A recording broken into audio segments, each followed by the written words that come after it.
Good afternoon, everyone. This is Tony from Her Homestead Skills, and today I am moving slightly away from my normal videos of food prep, and I am making some soap. Now, I do have a few videos on soap making, and I will provide a link to some of the ones that might be relevant to this that I'm not going to go over in this particular video.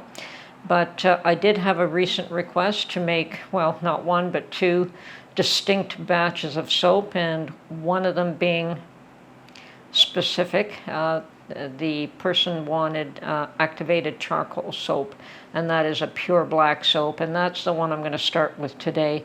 I won't be doing both batches today. There are reasons for that, but perhaps in tomorrow's video I will cut the first batch and make the second one. So anyway, here we go. As I stated, I'm going to go through some of the ingredients. First and foremost, safety.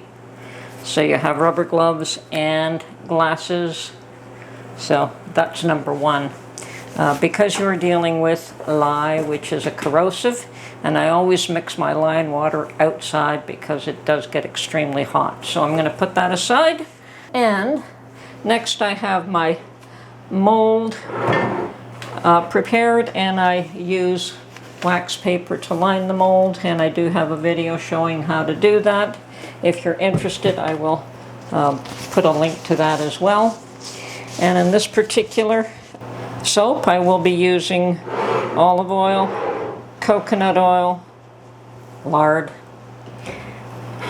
castor oil, and shea butter. So those are the main ingredients, and I will also be using activated charcoal as a additive. Oh, and probably a scent, hang on. And just a bit of essential oil to add a scent to it. So I'm not going to go into how much of each, but they do need to be measured properly.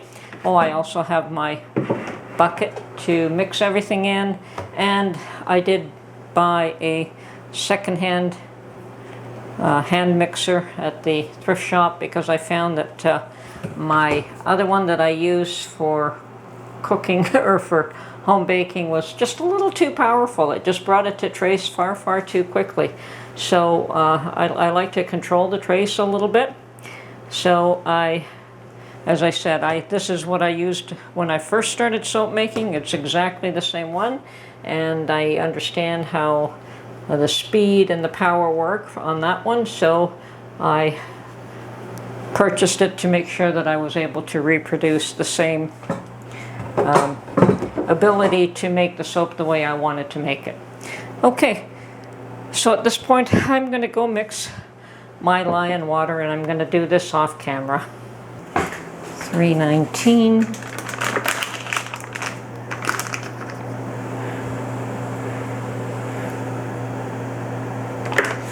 So we've got a mixture of hard and soft oils.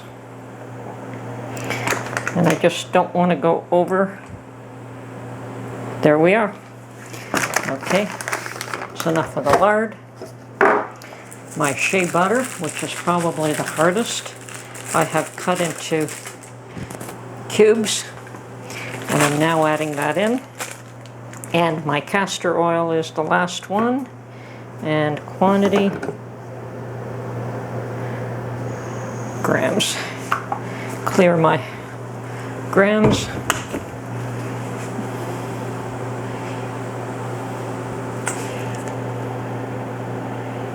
Now all these oils will give the soap different properties. What have I got there? That's it. Another drop.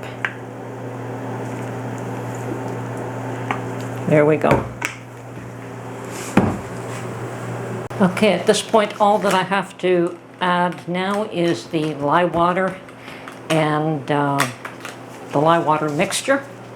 And when I have a light trace, I will add the essential oil and the charcoal.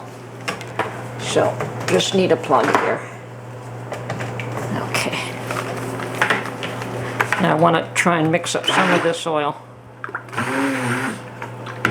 And of course my shea butter is the hardest one to mix up, so see if I can break that one down. Now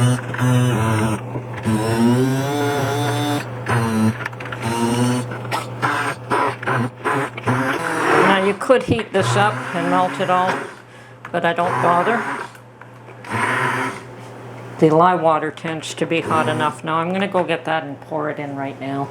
And I always mix it up outside for safety reasons. Lye water does give off fumes, and that's why you want to mix it up outside.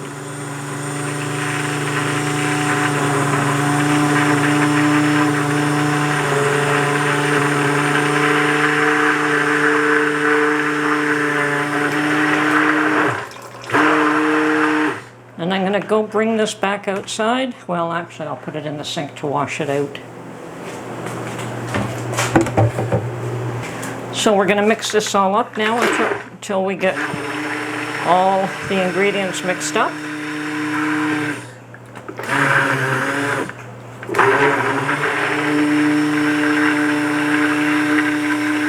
And there's no point in adding any color because the charcoal, the activated charcoal, will turn everything black anyway.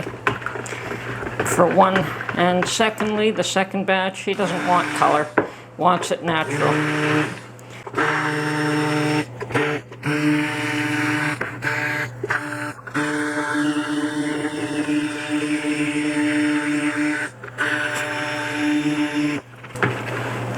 Now I don't have trace yet, but I didn't want it too quickly anyway because I want to make sure all the oils have melted, and it appears as though they have at this point.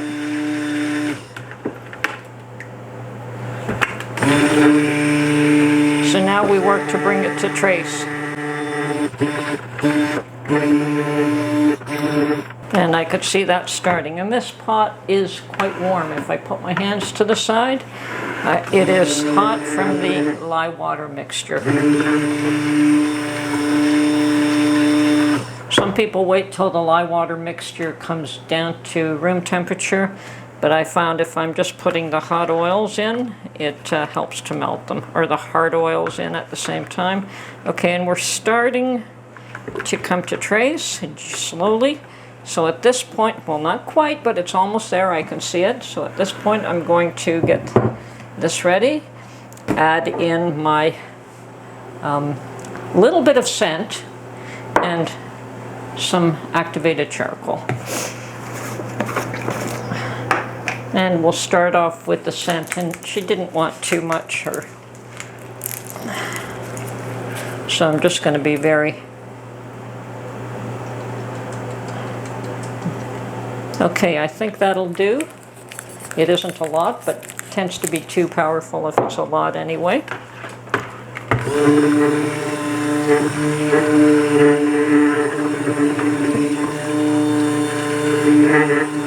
Okay, now that that's mixed in, we'll do the charcoal.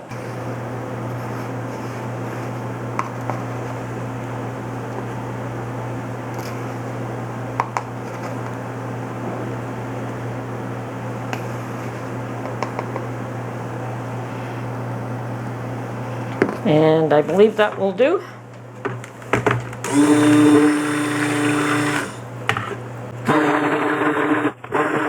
And before this thickens up too quickly, I want to clear my working area.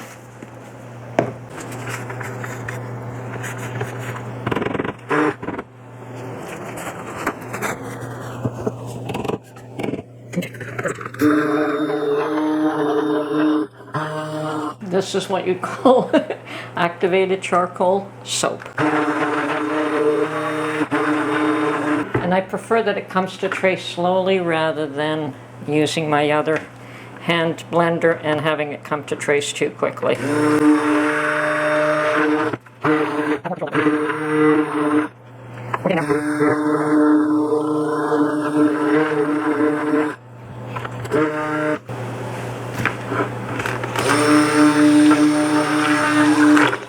Coming to trace means that you're seeing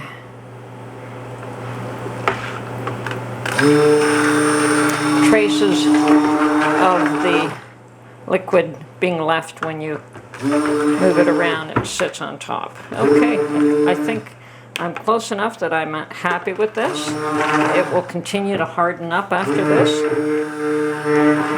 Another couple of seconds here.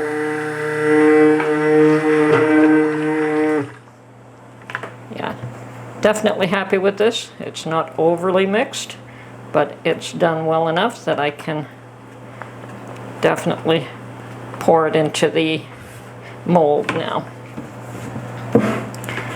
Of course, I don't want to make my work surface a real mess, so I'm trying to keep it fairly tidy.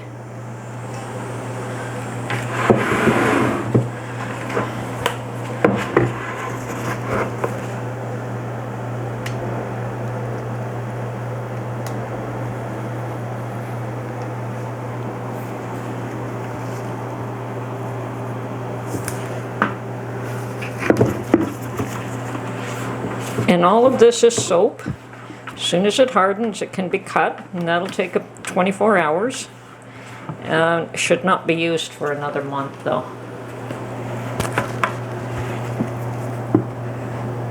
Simply to give the soap a chance to dry out and harden.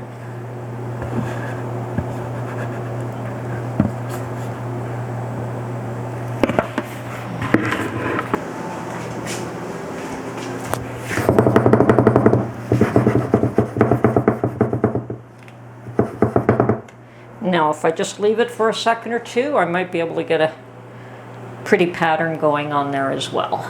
But as you can see, I hope you can see that there is a pattern forming here already. So the soap is definitely starting to thicken up.